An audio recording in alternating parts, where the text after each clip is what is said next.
Namo tassa bhagavato arahato samma sambuddhassa. Namo tassa bhagavato arahato samma sambuddhassa. Namo tassa bhagavato arahato samma sambuddhassa. Aparutade sangamatassa tawara ye sodavanta bamunchantu satam.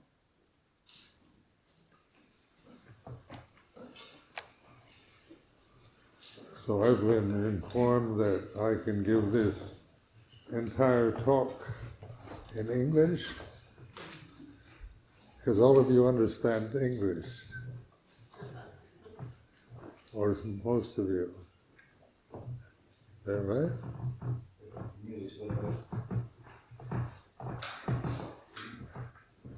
Yes, both. Yes.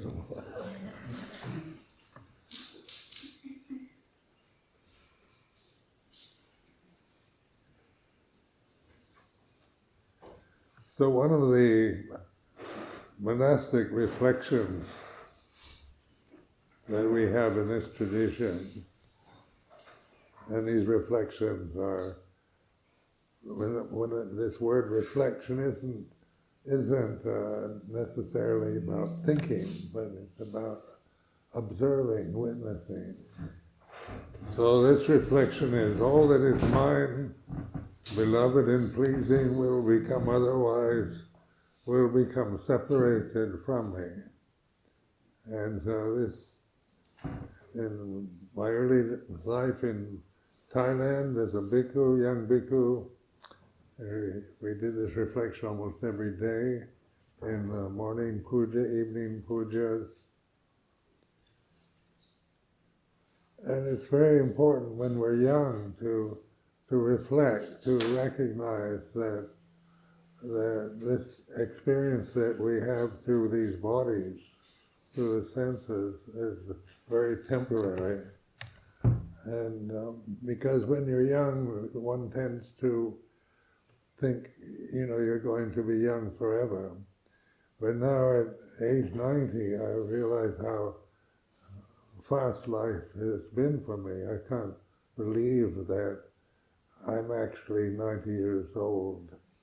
And so, but this reflection, all that is mine, beloved and pleasing, will become otherwise, is important in our lives because we all have to witness the aging process of our parents, our friends, our relatives, and they're eventually passing. And this is what we call natural. This is phenomena. This very nature is impermanent. So our lives are fleeting, and when we reflect on that, then we begin to reconcile ourselves with that, with the aging process of our own bodies and with our parents, our relatives, friends. And in my lifetime, I've experienced the loss of parents. My sister passed away 2 years ago, and a lot of my friends, monastic friends and lay friends, have all passed. So one is prepared, by reflecting on this, one is prepared for the natural process of aging and death. And one of Luang Por Chah's reflections was, die before you die. So in meditation, you're beginning to see you're not the body. You're not this limited form that we identify with.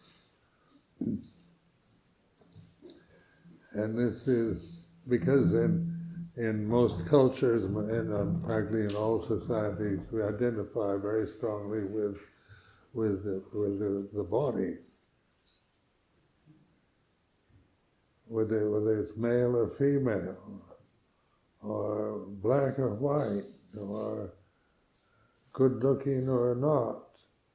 We identify with it, and we're kind of conditioned to do this from birth, almost from birth to the final death of the body. So this kind of reflection helps us to begin to look at the body, our own body, in a different way, rather than seeing it only in personal terms that we tend to, and to take it very personally. We begin to see it's a karmic formation, it's a condition, it's a phenomenon that was born, grows up, gets old, and dies. So this brings us to die before you die is meditation, what we call bhavana, or reflecting on the way it is. And reflection is, as I've said before, is being the watcher, the observer. For example, this moment is like this. So when I reflect in this way, I'm not trying to define this moment or describe it and say it's pleasant, unpleasant, good or bad, but it's like this. And so you're opening your mind up in the present moment to the experience that as individuals we're each having. So in this meeting here in Sumedho, this is, we are not all going to feel the same feeling or experiencing this moment the same. It's very individual. So the individual then is not trying to define the moment or describe it, or criticize it or praise it, but observe it's like this. So these words, it's like this, are very important words, it's a reflective use of language. Because whatever state you're in, wherever you are, whatever time of day or night, it's always the way it is at this moment. And so these words are, you notice that they're completely neutral. They're not defining or judging in any way. Now the judging mind is acquired. Like a newborn baby doesn't have a language yet. It doesn't know good, bad, right or wrong, true or false. But we acquire language as we grow up, and all languages, whether it's Portuguese, English, Thai, Pali, Sanskrit, are critical conditions. They're meant to say this is right, this is wrong, this is good, this is bad. So we tend to be strongly identified with these concepts of good and bad, right and wrong. And so we judge ourselves, we judge others, we judge our politicians, we judge the world situation in terms of language, peaceful, warlike, good, bad, right and wrong. But in terms of the way it is, right now, the world that we're experiencing is like this. So this is a way of opening up to the present moment and just being the witness, an observer, reflecting it's like this. And you immediately want to define it. What exactly do you mean? Is it good or bad, right or wrong? And we learn to no longer believe our thoughts and grasp them, but to let go and just be the witness, the observer this moment can only be like this at this moment for each one of us. Now, the way it is, the way that each one of us is experiencing can be very different because we're different individual forms. But the way it is always here, and the time is always now. And this here and now reality is liberating us from the time-bound, impermanent conditions that we strongly attach to and identify with.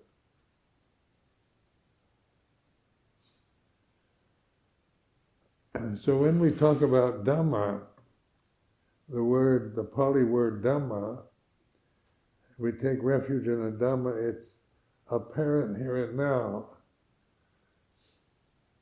And what's apparent here and now for all of us is consciousness.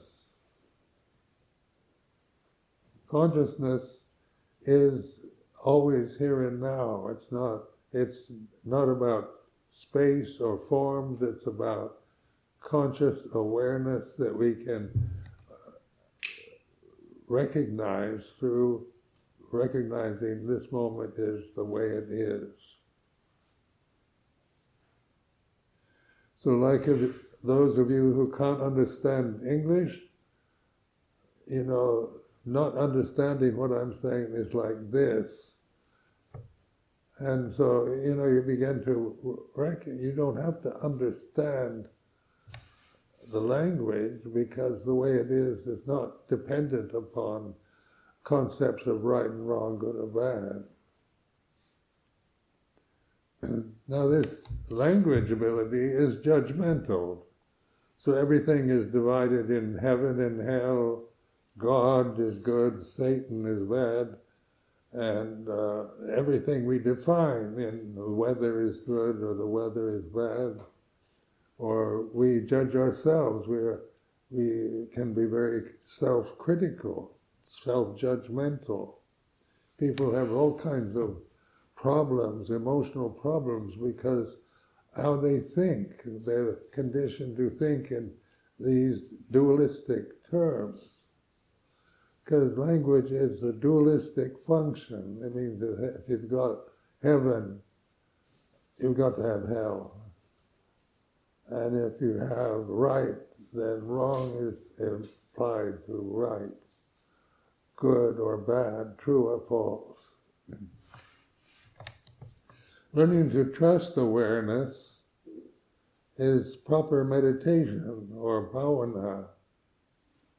And this Pali word bhavana means recognizing the present moment is like this, without judging it, but just observing that even your tendency to try to define this moment as pleasant or unpleasant, right or wrong.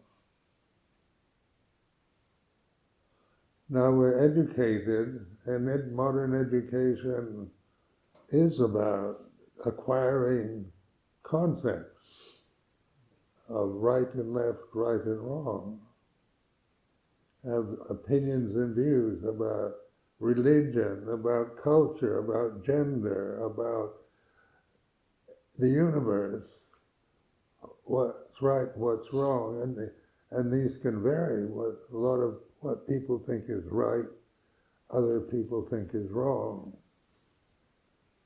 And so we create sides and we create enemies, friends and enemies. The friends are those that agree with me, and enemies are the ones who don't. And so we live in a world, a dualistic world of right and wrong, friends and enemies, war and peace. And we create this illusion through the thinking process, not reflecting on thought, but being attached to thought, to concepts, to views, to precepts, to making them absolutes, absolute right, absolute wrong. Like God or heaven is absolutely right, and the devil and Satan is absolutely wrong. This is thinking, the thinking process that divides everything in this dualistic structure that we identify with. So in dying before you die is beginning to see whatever you're attached to is like this, like the fear of death, or the grief and despair of loss of loved ones is like this. The success that we might have in the world, the happy relationships, the good times are like this. And notice that it's like this is non-judgmental.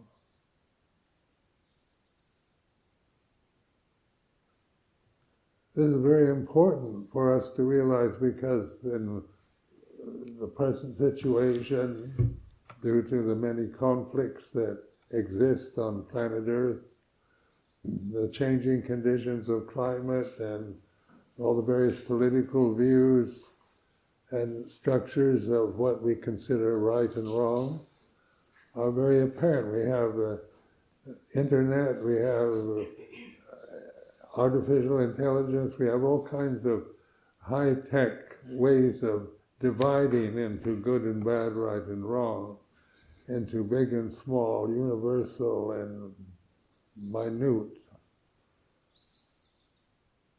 So this is our reality when we're attached to our views and opinions, our bodies,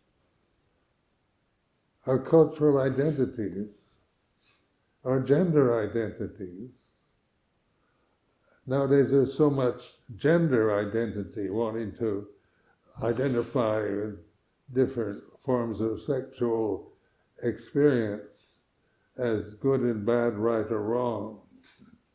And so people strongly identify with their gender feelings or attitudes or concepts, which create conflict with others who don't agree with that. So there's confusion around gender, around race, around politics, around marriage. All institutions are being challenged at this time because in my own lifetime the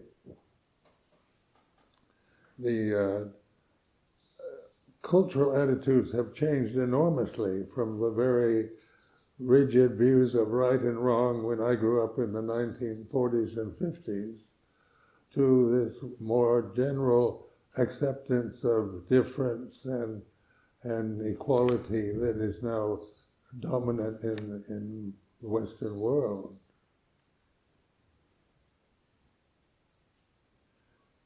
Racial identities, what are they? These are made-up identities. So that we have racial views or anti-Semitism. Is being Jewish, is that a permanent condition or an identity that you're given when you're growing up? Or anti-Semitic views and opinions are concepts that are given to us. They're not true or false, but they're basically delusory, and they cause conflict when we identify and separate ourselves from what we really are, which is pure conscious awareness. Now in the sequence of Buddha Dhamma, there are 6 elements, and the first one is consciousness, which is formless, has no form. You can't see or define consciousness as good or bad. And then space. So space, consciousness manifests space. Space then can allow forms to manifest. The earth, water, fire, and air elements are forms that manifest in space. And all these 5 elements are manifested through consciousness. So consciousness is our real home, is where we are equal and free in pure conscious awareness. And this is called mindfulness, the path to the deathless, mindfulness, and the words awareness, mindfulness, conscious awareness. And consciousness is a mystery to us, because even though we are conscious, we can't objectify it. We can't see it, hear it, smell it, taste it, touch it, or feel it with our bodies or senses. But that's what we are. If I ask any of you whether you're conscious or not, you're going to say yes. You're not going to ask somebody next to you whether you're conscious. You know, consciousness is like this. It's empty, it's here and now. And then the question arises, when you're asleep, does the consciousness go to sleep or disappear and then it manifests again when we awake? Or are the senses asleep? Does consciousness die when we sleep? Is consciousness a part of dreaming? And awaken, and when we're awake, we tend to resort to our habits, our views, opinions, prejudices, and biases. But reflecting on the way it is, consciousness is here and now, which is deathless. It doesn't die. It has no beginning or end. It has no features. And the reason why you can't see it or define it is because that's what you all are, ultimately, is your real home, is consciousness. So when we think of our loved ones passing away, our wife, husband, friends, mothers and fathers, you know, what actually passes away, what dies is the physical body, which is not self. It's made up of the four elements: earth, fire, water, air, are the forms of our bodies, our parents' bodies. They manifest because there's space. Space manifests through consciousness. So you can actually reflect on space.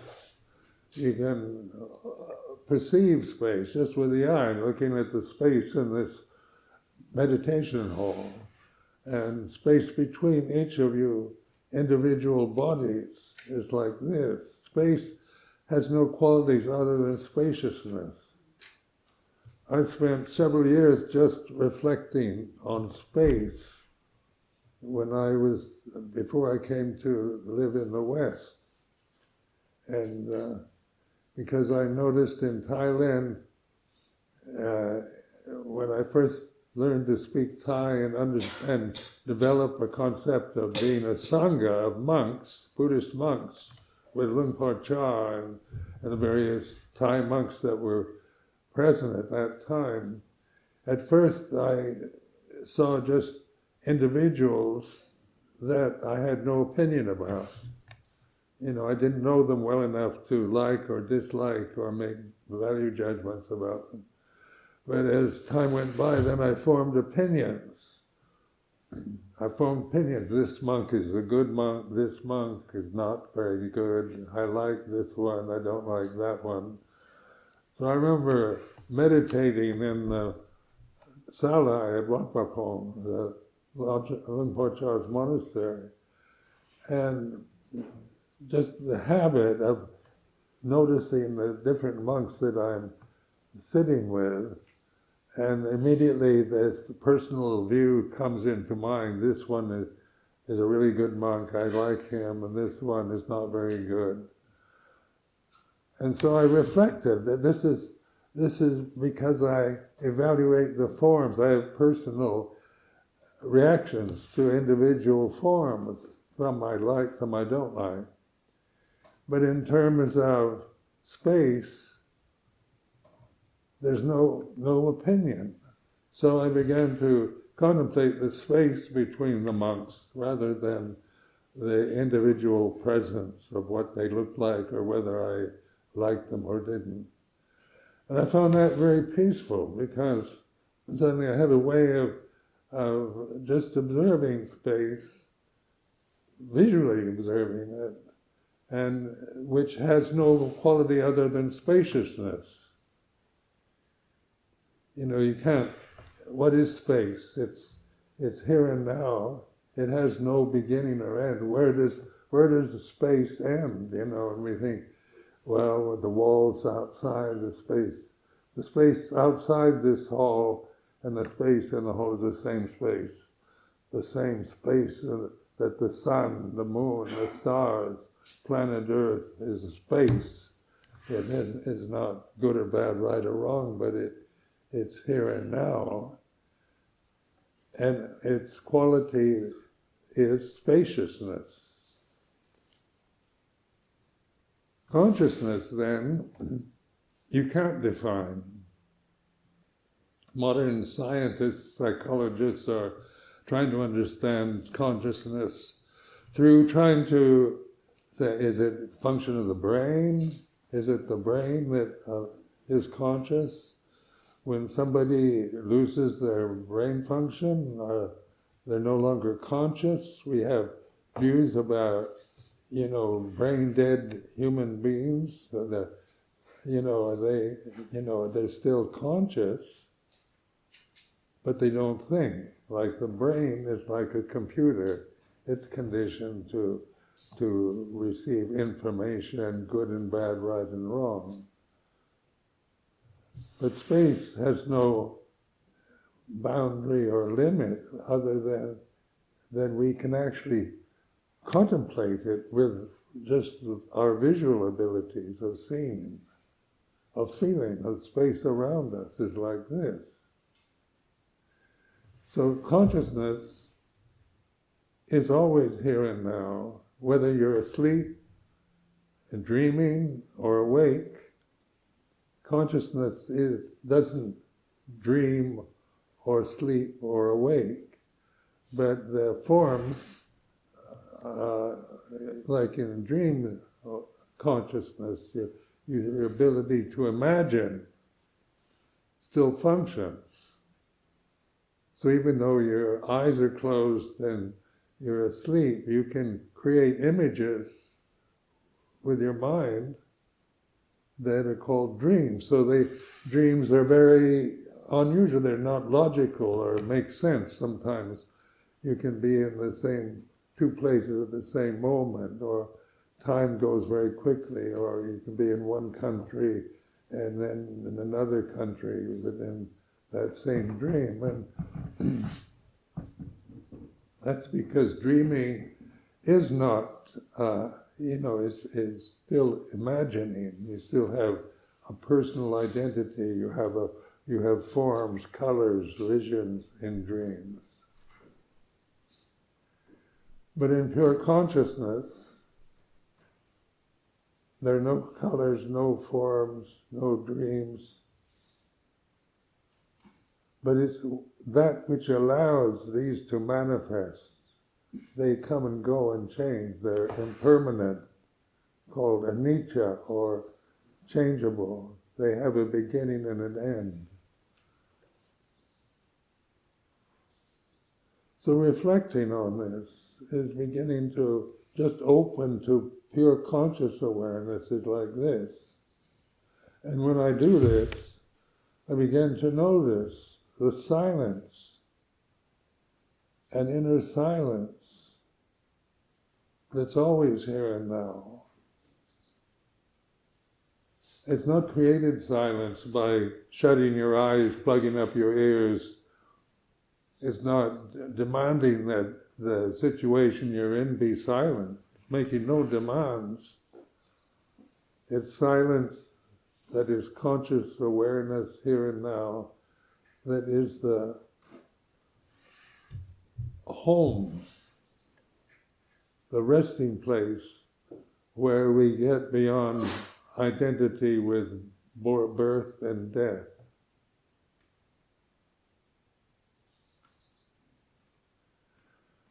So notice how so many people fear death because you don't know, in our conscious level of thinking and dualistic thought patterns, what happens when you die.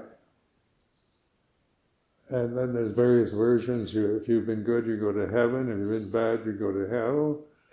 There's other versions, like reincarnation. You get reincarnated in some other form. Or rebirth, you have a soul that's somehow reincarnated, a personal soul that is reborn in the next life. You can believe that. You can believe in reincarnation. There's questions about reincarnation. Can a human individual be reborn in a lower state, like a dog or a fish? And so people have arguments about this, about reincarnation. And there's views that once you reach the human state, you can't be reborn into a lower level of creature. But this is still thoughts, it's concepts, it's views and opinions. So we might have preferences for the views that we personally like heaven and hell, or reincarnation, or I have a personal soul that's different from yours, and it'll be reborn, rebirth, and then if they've been meditating for years, will Ajahn Sumedho be reborn? And people ask me that. And I've been practicing all the years not to be reborn. So that's what mindfulness is. It's Luang Por Chah described it as our real home. It's where we're at peace. And so silence, the inner silence, is the background for all the space and forms that manifest in space. And that we begin to realize for ourselves. And that's called enlightenment, where you realize that inner peace is here and now, timeless.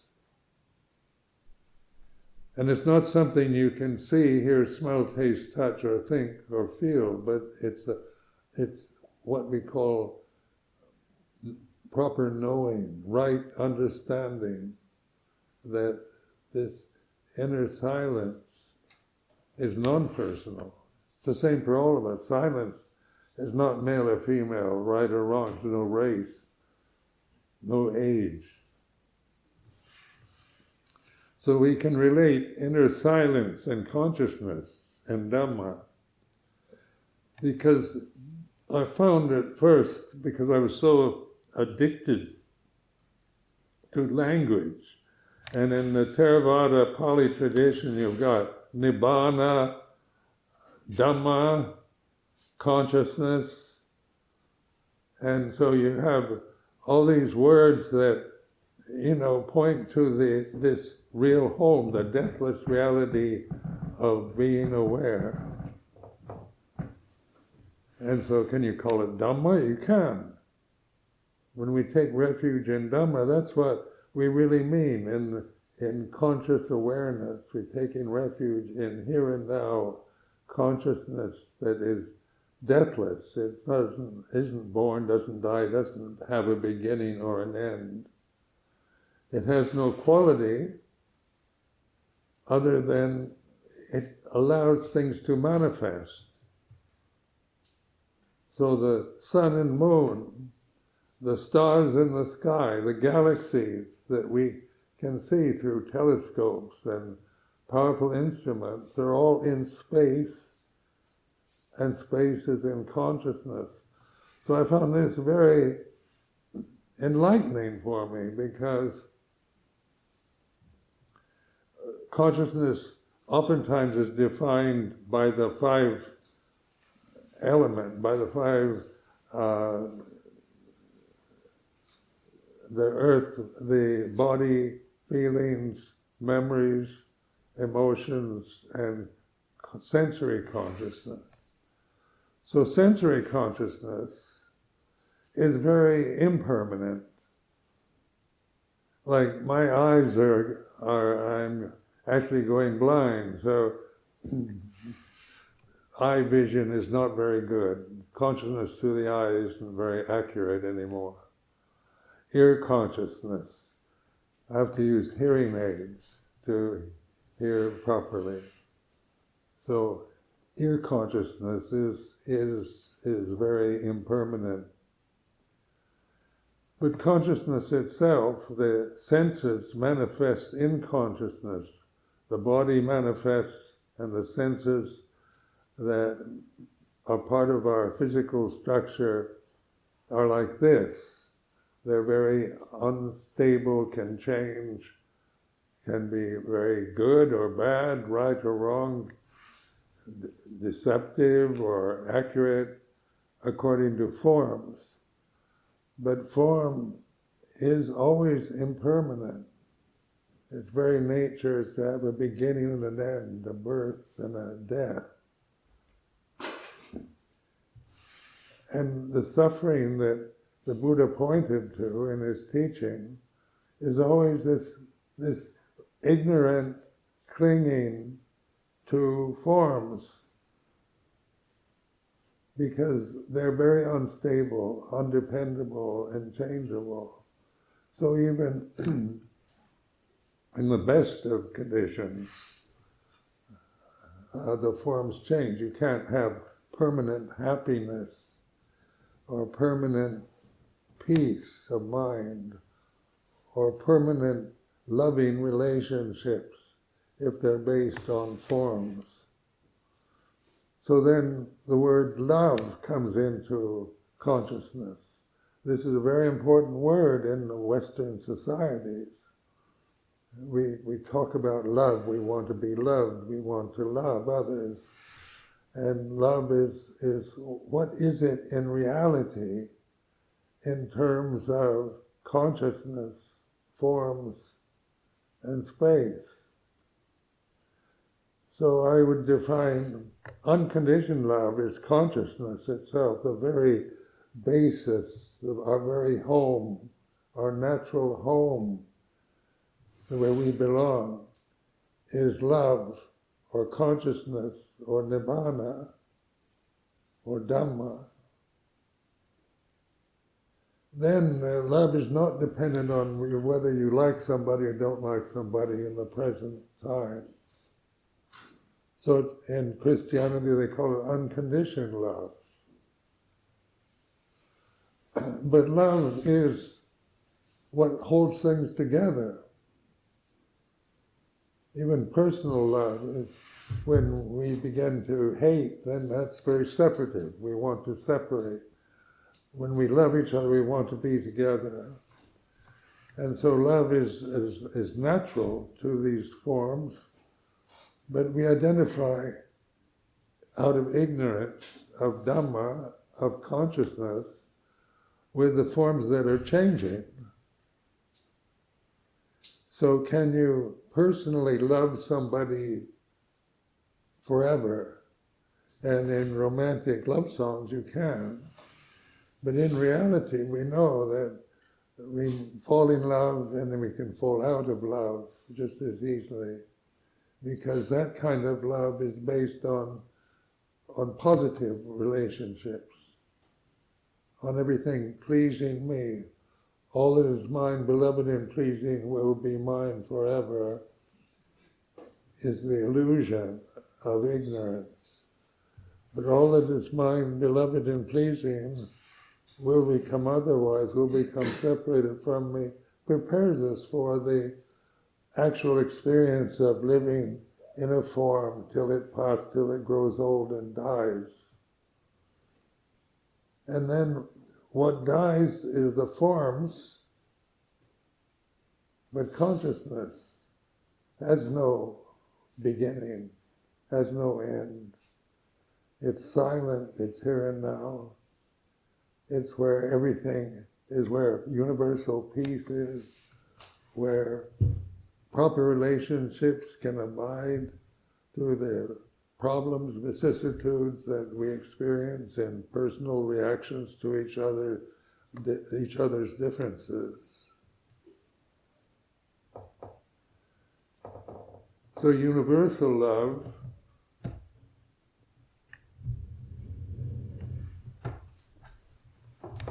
unconditioned love is Dhamma. Consciousness, which we all are at this moment conscious, but whether we're attached to views and opinions, then you become the witness. You begin to notice how strongly you attach to views and opinions. In Thailand, for example, the Thai forest tradition exemplified by Luang Por Cha or Luang Pu Man. And this Thai forest tradition wears these dark colored robes, brown robes. And then the village tradition, Thai monasteries and villages tend to wear orange robes. And I noticed, being trained in the Thai forest tradition, I became, I began to see brown robes as good and orange robes is not as good. Just that's how the mind works, the logic. Because village monks or Bangkok monks, they can carry money, and we're absolutely forbidden to handle money. And so you can become self-righteous. I don't handle money. I've been in Britain over 34 years, and I've never touched a British pound note. And that sounds like ego to me. I can take pride that I don't handle money, and then look down on a monk who does. But in reflection, I can see, the suffering of being attached to being right and righteous and virtuous and good and proper, and how that is very divisive when you're very much attached to this concept of being right and virtuous, how you form strong views about those that don't seem right or virtuous. You can create, aversion, hatred, look down on them. And these states of hatred or prejudice or bias or looking down on somebody else, feeling superior, is like this. So I began to notice that when I feel superior as a person, it's not peaceful. It's not a peaceful place to abide in knowing that how virtuous I am as a person, as a monk, or to make value judgments of other monks because they don't seem quite as virtuous as I am. And that kind of looking down on others is like this, so you begin to just observe this feeling. You're not trying to get rid of it, but observe your own arrogance and righteous attitudes, no longer clinging to them, but they are like this, they arise and cease. And if you're patient with yourself, with your good side, your bad side, then they all cease in the silence of the here and now, the deathless reality of here and now, our real home. So each virtue is good and vice is bad according to the way we think. And it is. Vice of being liar and cheat and murderer and thief and all that is bad, and keeping the precepts and so forth is good. But that's about the manifestations that arise in consciousness. They can be good and bad, right or wrong, but your ultimate home, your abidance place, your refuge, your enlightenment is in the silence of here and now.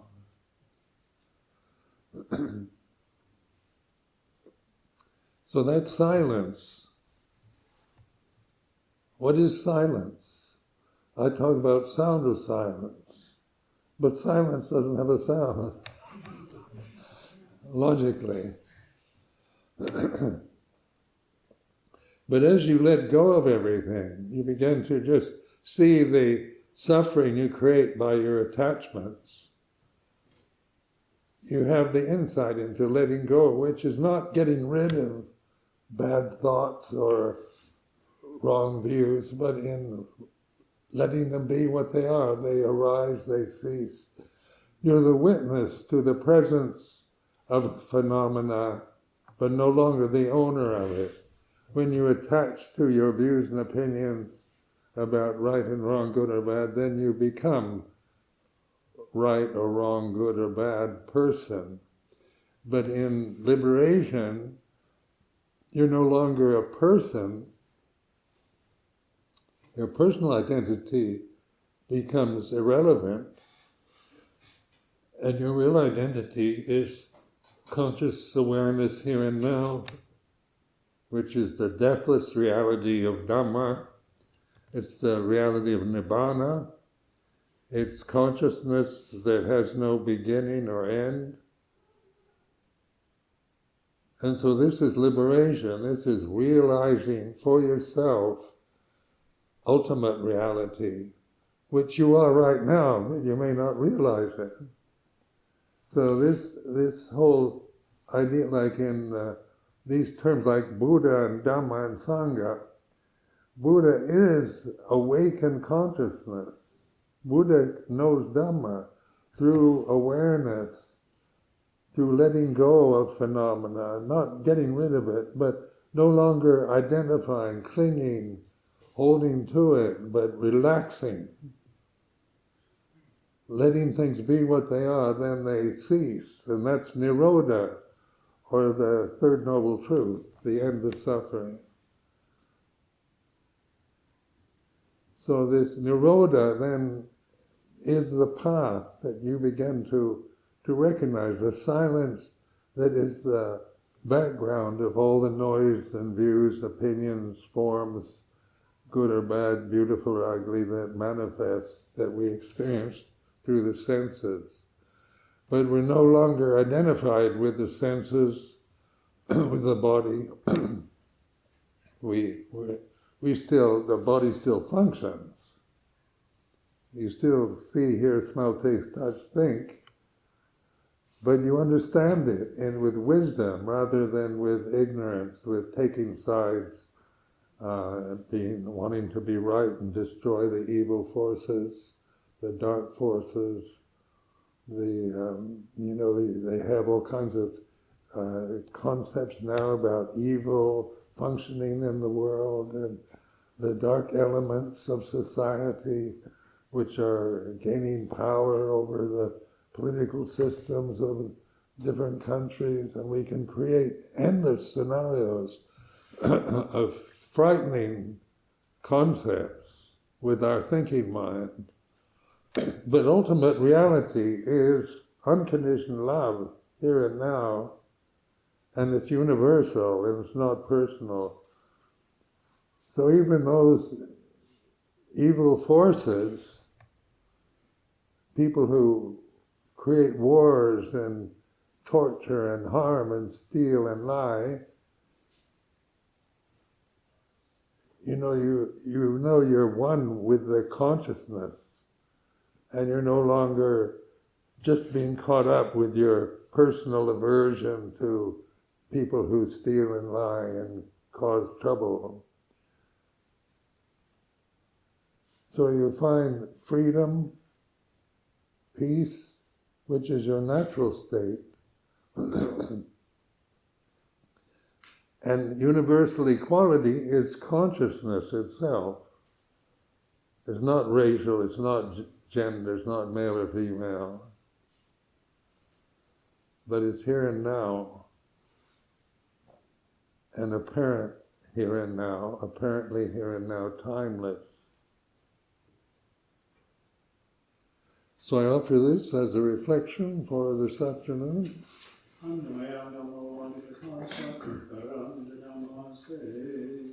Sadhu.